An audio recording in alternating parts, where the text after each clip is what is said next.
Bonjour, c'est Claire-Lise. Nous voici sur cette quatrième audio sur le couple que j'ai intitulé S'harmoniser dans nos différences.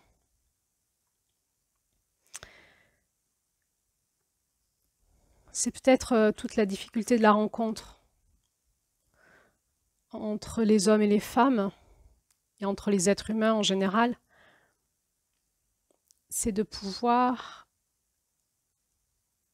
nous rencontrer dans nos différences et nous mettre en commun. On le voit vraiment dans le conte de janvier, qui est vraiment le vis-à-vis du conte de juillet, dans son opposé complémentaire qui nous ramène dans le centre de nous-mêmes. Comment fait-on pour mettre en commun nos différences et nous retrouver dans l'unité? Il y aura un audio bonus sur l'évolution de la famille et des couples en France depuis à peu près 1 siècle et demi. Simplement pour comprendre, je vais en faire là un petit résumé pour comprendre ce que nous vivons aujourd'hui. Il y a eu une évolution dans la façon d'être en couple au niveau sociétal qui a été très rapide. Et aujourd'hui, nous sommes dans un contexte particulier puisque nous sommes dans un changement de société.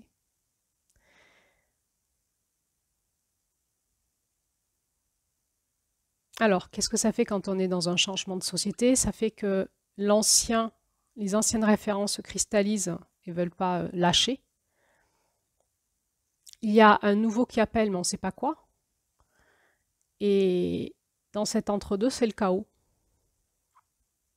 Il y a des forces qui sont mises en route, les forces du changement. Il y a des intelligences qui arrivent et chaque personne qui est acteur du changement est une forme d'intelligence qui vient participer au changement. Et on en est là, en fait, dans la notion du couple, dans la notion de la famille, dans la notion de la parentalité. On en est là. C'est-à-dire qu'on est dans un changement sociétal où on vit une forme de chaos. Il y a une perte de repères.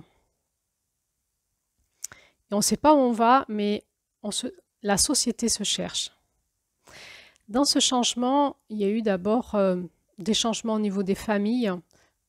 Et encore une fois, je vous propose de vous référer à l'audio bonus sur le sujet pour comprendre de quoi je vais parler. Mais il y a eu donc des changements au niveau familiaux qui ont été dus au changement de la société. Et puis, donc, on était dans une société assez patriarcale où l'homme avait une place dans la famille très importante de chef de famille et la femme avait une place qui était assez une place de soumission et au service. Et puis, il y a eu une fin de ce système-là et toute une évolution dans la société des couples et des familles, en lien aussi avec l'évolution économique, entre autres. Et dans cette évolution dans la société des couples et des familles, à un moment, les conditions économiques n'étant plus satisfaisantes, la femme a dû aller travailler. Et il y a eu à peu près aux alentours des années 1960 l'émergence de ce fameux mouvement des féministes. Ce mouvement des féministes, il est toujours en cours depuis 1960. Il évolue par vagues. Et il a été générateur de changements dans les couples et les familles. Et les femmes ont tout d'un coup demandé l'égalité des droits, à reprendre la maîtrise de leur corps. Et puis tout ça a mené tout un tas de choses que je vous expliquerai dans l'audio bonus. Aujourd'hui, le modèle familial est multiple. Il n'y a plus un modèle familial qui fait référence dans la société. Il y a on va dire, des gouffres au niveau des références, entre les références, les modèles un peu plus religieux, les modèles qui nous sont proposés et gérés par la loi, en fait, et puis tout ce qui se vit à l'intérieur des couples est aussi généré par les pays autour de nous qui n'ont pas les mêmes lois que nous.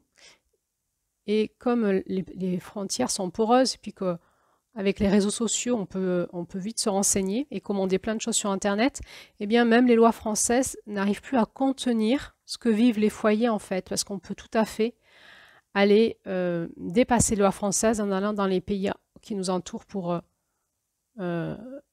entre autres, par exemple, faire de l'insémination artificielle ou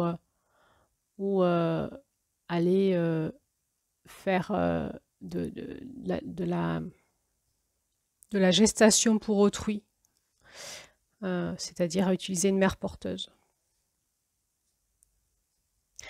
Donc dans ce mouvement de revendication des femmes, d'égalité entre des droits, eh bien il s'est passé quelque chose. Au début, on trouve ça bien. Puis ça libère, et puis il y a plein de choses qui se passent. Les lois vont suivre, la société va changer, les mentalités vont changer, et bien sûr qu'il y a du remue-ménage, mais finalement, on est content parce que ça bouge. Mais il va se passer quelque chose, petit à petit, au fur et à mesure des années, de l'expérimentation dans la société de ça, que finalement, les femmes, en revendiquant leurs droits et l'égalité des sexes, et c'est très bien, l'effet secondaire, si je puis dire, c'est qu'elles vont vouloir, finalement, montrer qu'elles sont l'égale des hommes. Et ce qu'elles dénoncent, souvent elles dénoncent le côté un peu trop machiste ou sexiste ou un peu trop patriarcat des hommes, elles vont le devenir elles-mêmes. Et on va voir arriver dans les entreprises, dans les associations, au sein de nos gouvernements, dans la politique, des femmes qui sont devenues des hommes.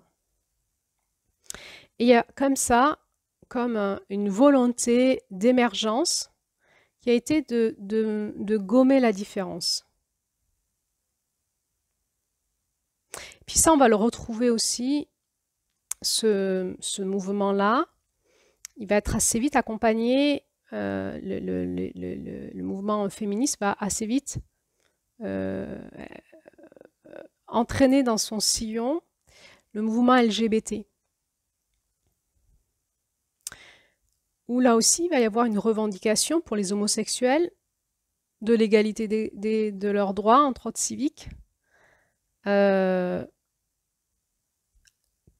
les couples hétérosexuels. Et puis petit à petit, là aussi, une fois que les homosexuels peuvent se marier, eh bien, ils vont vouloir avoir des enfants. Et ils vont vouloir devenir comme les couples hétérosexuels.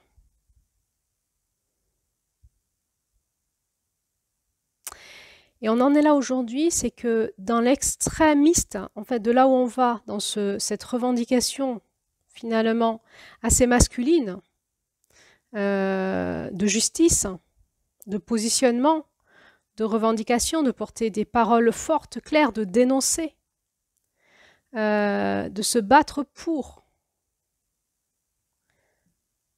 de faire passer des lois. Donc on entend les qualificatifs très masculins, l'éveil du masculin chez les femmes aussi.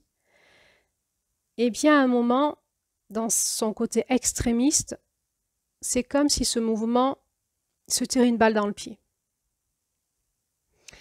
Et on retrouve des femmes masculanisées qui vont vouloir gérer dans leur foyer leur vie de femme comme un homme. Elles vont faire des plannings, elles vont gérer leur vie avec des tableaux Excel, et elles vont gérer beaucoup de choses à la maison, au travail. Et on va parler à ce moment-là de burn-out parental, et on va parler aussi pour les femmes beaucoup. Et on va parler de charge mentale pour la femme.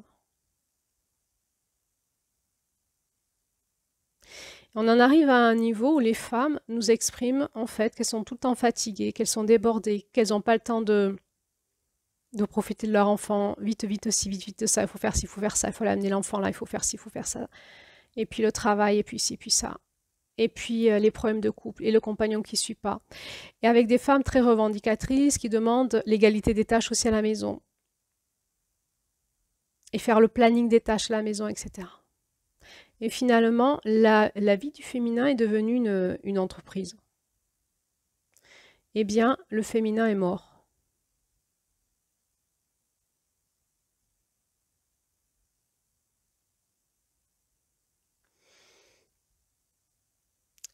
Et là, on arrive dans un gros déséquilibre qui entraîne la souffrance.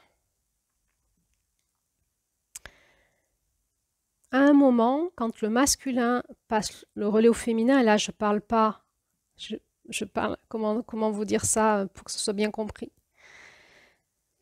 Il y a les hommes et les femmes. Ils sont différents. Et je vais vous expliquer ça avec les neurosciences tout de suite. Il y a les hommes et les femmes, ils sont différents. Mais chacun en nous, nous avons du masculin et du féminin en nous. Donc il peut y avoir des femmes masculines et des hommes féminins. Nous sommes différents, pourquoi? À cause de nos gènes.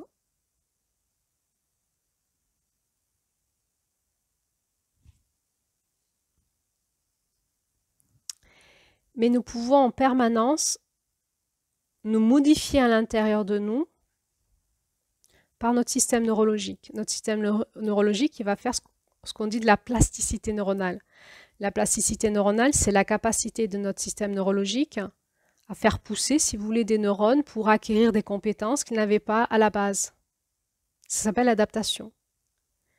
Et ça, ensuite, ça va s'inscrire dans nos gènes, dans l'acquis, le côté acquis des gènes, c'est-à-dire toute expérience assez forte va générer une inscription dans nos gènes des compétences pour les générations qui suivent. Et donc, on va retrouver comme ça des femmes masculines qui ont une compétence masculine, qui se sont modélisées le système nerveux comme le cerveau d'un homme, si vous voulez, et qui va avoir des réactions d'homme, un émotionnel d'homme dans un corps de femme avec des hormones de femme. Et les hormones de femme vont être régulées grâce à la pilule, etc. Donc petit à petit, les femmes vont couper leur féminin et vont de plus en plus devenir des hommes. Et vont demander aux hommes de les respecter comme leur égal. Ils vont gommer les différences. Et on va donner des postes de responsabilité aux femmes en disant voilà, c'est très bien, les femmes sont chefs d'entreprise, les femmes sont à la tête du gouvernement. Ok. Mais c'est pas comme ça que ça marche. C'est pas du calcul, c'est pas des tableaux Excel, en fait, la vie. La vie est plus complexe. Et le féminin est plus complexe. Et pareil, on va retrouver des hommes plus féminins parce qu'ils ont modélisé, j'ai envie de dire, leur système nerveux, peut-être parce qu'ils ont été entourés de femmes dans leur enfance, par exemple. Ou à force de, entre guillemets, s'adapter à leurs femmes, ils sont devenus plus féminins. Ils ont développé, entre autres au niveau de leur amygdale, au niveau de leur cerveau émotionnel, des connexions qu'ils n'avaient pas avant. Et tout d'un coup, ils ont acquis des capacités, des compréhensions des choses de la vie avec une spécificité plus féminine qu'ils n'avaient pas avant. Du coup, ça donne quoi? Ça donne que les femmes se masculinisant, elles attendent que les hommes se féminisent, soient moins machos, soient plus doux, plus tendres, plus compassionnels, plus émotifs. Oui, mais à un moment, il faut que ça s'arrête. Il faut qu'on s'arrête à l'équilibre. Parce que finalement, pour qu'on puisse s'équilibrer dans un couple, si je suis une femme très masculine, je vais être attirée par un homme féminin. Au début, ça va être cool. Je vais me dire, ah, il est extraordinaire parce qu'il est tellement... ça matche tellement bien avec moi. Hein. Moi, je suis un peu comme ça, vive, la pensée rigide, mathématique, organisée. Et puis lui, il est tellement adaptable, dans l'écoute, empathique, émotionnelle, etc. Mais Mais cette femme, vous savez, dans le langage courant, on dit qu'elle porte la culotte. Elle ne peut pas vivre avec un homme yang, un homme masculin, parce que il va y avoir des batailles de territoire, ça va se friter. Donc elle est obligée d'être avec un homme yin, un homme féminin. Mais à un moment, qu'est-ce qu'elle va dire, cette femme? C'est un enfant de plus que j'ai à gérer à la maison. J'ai 3 enfants, plus un 4e, c'est mon mari.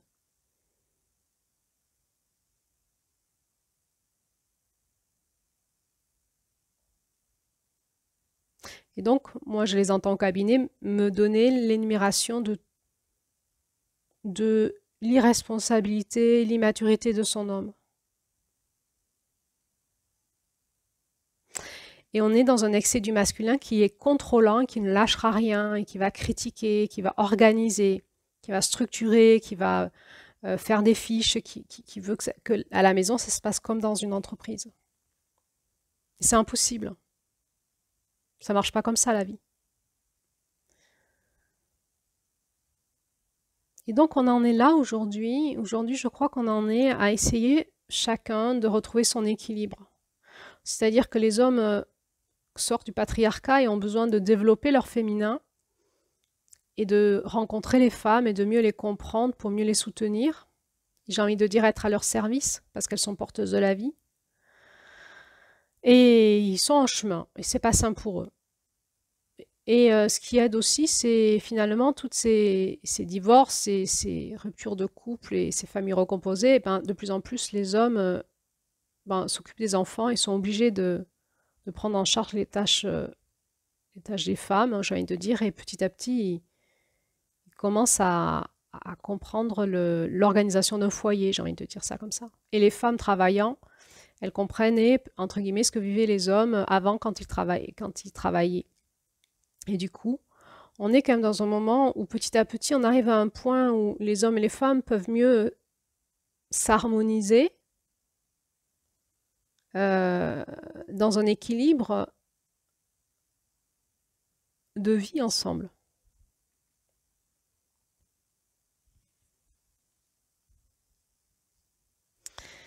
Mais je crois que maintenant, les femmes, une fois qu'elles ont récupéré de leur masculin, je crois qu'elles ont besoin maintenant aussi de récupérer leur féminin. Leur féminin, il a été bafoué, il a été violé, humilié, brisé. C'est pas simple. C'est plus facile finalement d'être une femme homme, une femme masculine qu'une femme ayant récupéré son masculin et récupéré son féminin et guéri son féminin dans l'équilibre. Parce que finalement, quand on reprend du pouvoir en tant que femme, qu'on sait dire non, qu'on sait se positionner, qu'on sait s'indigner, se battre pour ses enfants, se battre pour soi, pour la justice, etc. Et devenir comme ça, cette femme un peu contrôlante, directive, qui donne des ordres et qui voit les choses sous un certain angle de vue et que ça doit être comme ça et pas autrement, et qui va faire des reproches et qui va exiger des choses. Évidemment, je force le trait hein, pour qu'on se reconnaisse un peu quand même dedans. Mais eh bien, quand on va demander à cette femme, retourne vers ton yin, c'est-à-dire dans le lâcher-prise, dans l'accueil, dans la compassion, dans la douceur, dans la tendresse, dans le rien faire, dans le rien vouloir, dans le rien attendre. Arrête de vouloir changer ton homme, accueille-le comme il est. Eh bien, c'est impossible. Elle va se révolter et il est difficile pour une femme de revenir vers son yin à ce moment-là. Et c'est la bascule que Julie nous propose. Reviens dans ton yin, ne va pas trop loin dans ton yang, pas trop loin, bah juste là où il faut et ensuite reviens dans ton yin. Et c'est pas facile de revenir dans l'équilibre de vie en soi. Finalement, c'est pareil pour des hommes qui ont développé comme ça un masculin et qui ont essayé d'être performants, de plaire à leur compagne, d'avoir un métier, d'avoir un salaire, de lui offrir des conditions de vie les plus belles qui soient. Et puis alors on aura lu tous les livres de développement personnel, on aura lu tous les livres de position sexuelle, on aura regardé toutes les techniques sexuelles, on aura... voilà, on sera devenu un bon technicien, on aura peut-être regardé tous les tutos pour bien passer à la serpillière, enfin, j'exagère un peu mais c'est un peu ça, et qu'on aura voulu vraiment être cet homme qui est, pour que cette femme elle soit heureuse en fait. Et tout d'un coup c'est assez. Arrête, reviens dans le féminin, dans le lâcher-prise. Et c'est pas simple, en fait, quand comme ça, le masculin, il est lancé au galop, tout d'un coup, qu'on lui dit stop, en fait, c'est assez, le féminin va prendre le relais, sinon ça va trop loin. T'as plus besoin d'acheter des bouquins, de regarder des vidéos sur les techniques sexuelles, sur en coaching, les 3 choses à dire à une femme ou à pas dire, etc. C'est fini. T'as assez appris. Maintenant, en fait, ce qui doit se passer dans le couple, c'est la rencontre, dans le cœur. C'est dans le lâcher prise que ça va se passer. Et ce que j'avais envie de vous dire dans cet audio, c'était, il y a le bien faire, ça c'est le masculin, et à un moment, en fait, c'est comme si on avait intégré la structure qu'il nous fallait pour l'étape d'après qui est lâcher prise et être, aller dans l'être. Et on retournera dans le bien faire plus tard quand on voudra réapprendre d'autres choses, mais pour l'instant c'est assez. On a assez appris, on a assez structuré, on a assez écouté, on s'est assez renseigné, on a assez mis de structure, de concepts. On peut lâcher, on peut se lâcher dans cette structure. Et on va pouvoir aller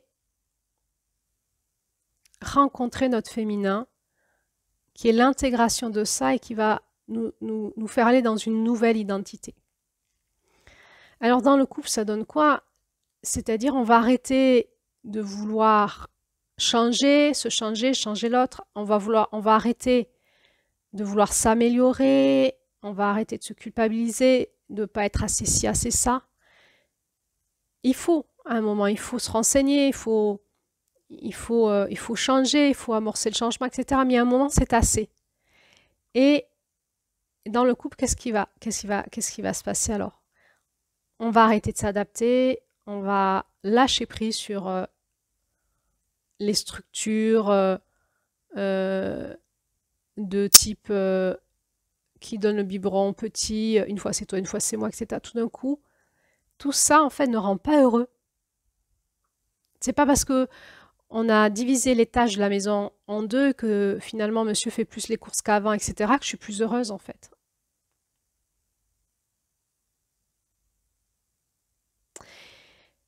On a une étape à faire maintenant, c'est regagner l'intelligence du féminin. Et l'intelligence du féminin va harmoniser. Et le féminin ne met pas dans un tableau Excel, dans des cases, et ne fait pas 50-50. Ça ne marche pas. Elle va harmoniser en fonction des choses complexes, des flux, des reflux de la vie de chacun. De la fatigue, des désirs, de l'organisation, dans l'inconscient, dans ce qu'on ne voit pas, dans ce qui est sous-jacent. Ça va s'organiser tout seul. Et ça va toujours, le féminin va toujours organiser en fonction d'une intelligence émotionnelle de la vie. Et ça passe par, non pas par le bien faire, par si je lui dis ça, il va me dire ça. Ça, on l'a déjà appris avant. C'est fini, on le sait maintenant. Mais ça va se passer par j'écoute dans mon cœur et le foyer va s'harmoniser. Encore une fois, je redis, on a dit toutes les règles en amont et tout ça y est, c'est fait. Maintenant, on va essayer de s'harmoniser, c'est-à-dire que on va amener de l'eau dans le feu, de la souplesse, de la vie, de la douceur. On va arrondir les angles. On va amener de la compassion, de l'entraide, toutes ces qualités-là. Et ça demande un éveil du cœur. Et ça, c'est le mois de juillet. S'harmoniser dans le couple, c'est... il y a plus... La guerre est finie. On ne va plus se battre, on ne va plus exiger, on ne va plus organiser. C'est déjà fait, on l'a fait, c'est fait. On en a besoin, bien sûr. Hein. Mais là, tout d'un coup, au-delà de ça, on va s'harmoniser, on va aller dans une autre étape. On va s'abandonner à notre intelligence du cœur, à l'intelligence du féminin. Il y a quelque chose qui va s'harmoniser entre nous. On va lâcher prise. On va lâcher prise au bien faire. Alors, bien sûr, qu'il est important, avant de lâcher prise, d'avoir acquis, on va dire, une certaine niveau de connaissance basique qui font qu'un couple, aujourd'hui, dans notre société actuelle, peut mieux fonctionner que ce qu'il fonctionne aujourd'hui. Et il y a aujourd'hui, les neurosciences ou la psychologie donnent des bases que petit à petit on va apprendre et ces bases vont petit à petit s'intégrer dans la société, qui sont des bases de fonctionnement dans nos différences. Alors, je vais là vous faire un audio sur nos fonctionnements dans nos différences. Entre autres, je vais me baser sur la neuroscience. Qu'est-ce qui est différent entre un homme et une femme? Et je vous parlerai aussi d'un référentiel qui est très commun dans les thérapies de couple, qui est les langages de l'amour, les 5 langages de l'amour, parce qu'on est différent dans notre façon aussi de vivre l'amour, et si on ne le sait pas, on se loupe. Il y a plein d'autres référentiels, il y a plein d'autres façons de faire. Mais voilà, je vais vous donner les basiques avant de nous inviter avec le mois d'août à lâcher prise en fait. Parce que oui, c'est important de se mettre des référentiels, de les apprendre, de les expérimenter, et c'est important. Je trouve que c'est intéressant, en tout cas quand on se dispute, de revenir aux fondamentaux et de se dire, tiens, qu'est-ce qui a dysfonctionné entre nous selon tel référentiel? Ah oui, c'est ça, c'est ça. Et voir où on se refait revoir dans notre disharmonie pour pouvoir petit à petit lâcher notre ancien fonctionnement. C'est ça qui va se passer dans l'harmonisation. C'est qu'à force de prendre conscience, d'en parler, de communiquer ensemble, il y a une plasticité neuronale qui se fait en chacun de nous et qui fait que ça va tout seul s'harmoniser. C'est pas tout seul, c'est notre système nerveux qui le fait, mais on a une intelligence du féminin chacun en nous qui est dans notre corps. C'est notre corps qui harmonise tout, hein.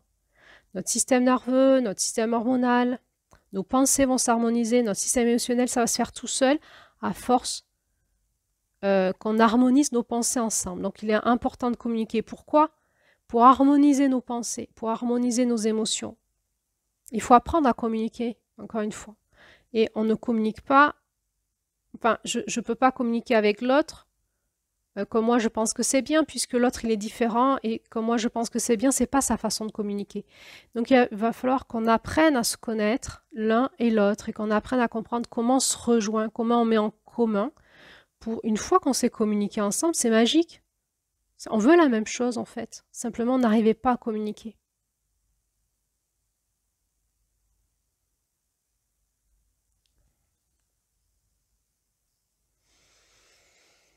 Et cette harmonisation, elle va se faire par la communication, par l'intelligence de nos corps, l'intelligence d'un système. C'est toutes des choses sur lesquelles on ne parle pas encore assez. Et quand j'entends des fois des thérapeutes de couple sur Internet ou des coachs me disent qu'il y en a encore du progrès à faire parce qu'on ne comprend pas comment fonctionne un système. En fait, on parle encore du couple comme une organisation d'une entreprise. En fait, c'est pas ça. C'est un démarrage pour remettre la sécurité, mais à un moment, pour aller dans le couple, qui est vraiment le système qui harmonise et qui crée l'unité, et non pas la fusion, l'unité dans les différences. Eh bien, il faut vraiment développer l'intelligence du cœur, l'intelligence d'un système systémique, de la rencontre, de la communication, mais aussi de la rencontre. Et ça, c'est du potentiel à développer en nous. C'est tout des choses, je pense, dont on parlera dans les années qui arrivent. On essaye de commencer à en parler. Et là, moi, ce que je voudrais vous dire, c'est que l'harmonisation va vraiment se passer par une intelligence qui va se développer par la rencontre de nos corps. Alors, évidemment que la communication par le regard, par les sourires, par le toucher, par la tendresse, éventuellement par la sexualité est importante. Dès que le couple met en rupture leur corps, il n'y a plus de couple en fait. C'est important de rester en lien avec nos corps, que ce soit par les regards, par les sourires, par manger ensemble, être côte à côte sur un canapé, se coller l'un à l'autre.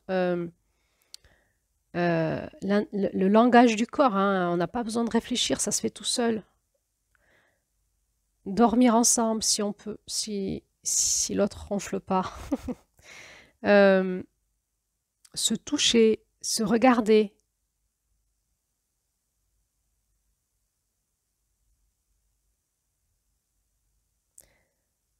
acter de la présence. Tu es là, je suis en présence avec toi et sentir que l'autre est en présence avec moi et moi je suis en présence avec toi. Tout ça va générer de l'harmonisation entre nous, c'est automatique.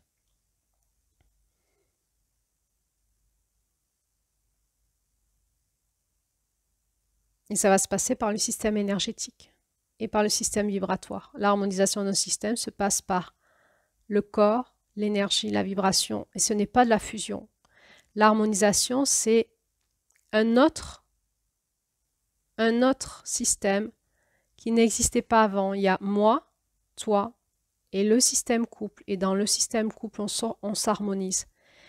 Mais c'est pas ni du compromis, ni de l'adaptation, ni des règles de vie au début pour se sécuriser.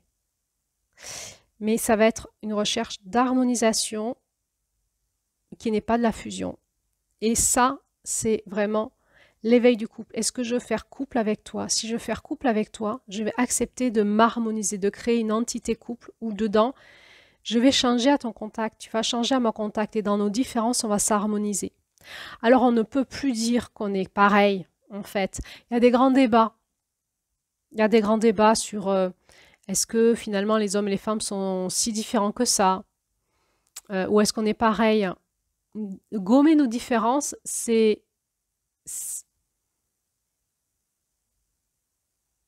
finalement nier la notion du couple, nier la rencontre dans le sacré des différences, du coup de l'amour, de ce autre que je ne peux pas avoir si t'es pas là. Vouloir du pareil, c'est de la fusion. Accepter la différence, c'est accepter la séparation. Quand on est différent, on est séparé. Et pour se retrouver, il va falloir qu'on s'harmonise, il va falloir qu'on communique. Et c'est challengeant, ça demande à grandir. Et eh bien, ça se ferait au démarrage par des frottis-frottas, parce qu'on a du mal à se rencontrer. Et à un moment, on va faire couple. Et on va pouvoir s'harmoniser. Est-ce que je veux un couple? Est-ce que je veux un couple? C'est-à-dire, est-ce que j'accepte d'aller dans la différence, dans la séparation avec cet autre, qui est mon compagnon, ma compagne, et par cette séparation, par cette différence, de créer une nouvelle entité qu'on va appeler le couple, dans lequel je vais me laisser être façonné par l'autre, par la présence de l'autre, par la différence. Et ça va me faire évoluer dans l'amour, dans la rencontre, dans l'intelligence du cœur. Et je vais évoluer dans mon couple. Il y a une forme de renoncement à notre identité.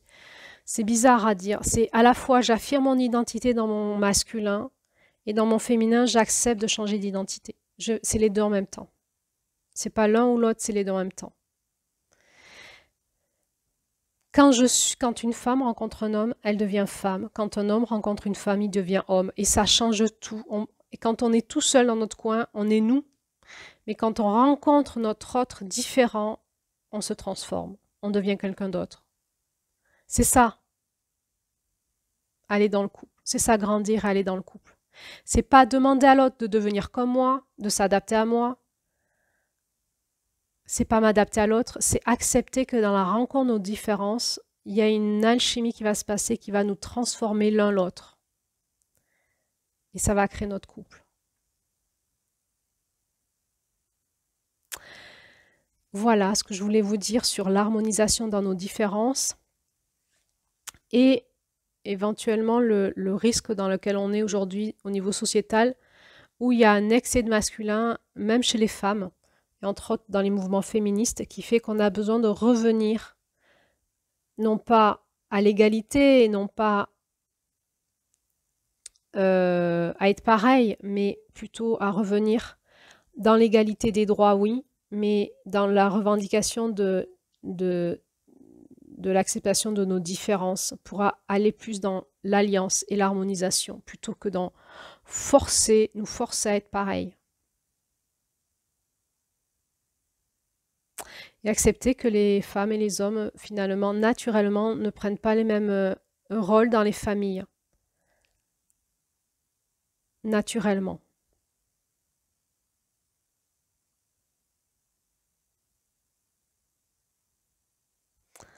Alors, je vais vous faire une autre audio sur ces différences.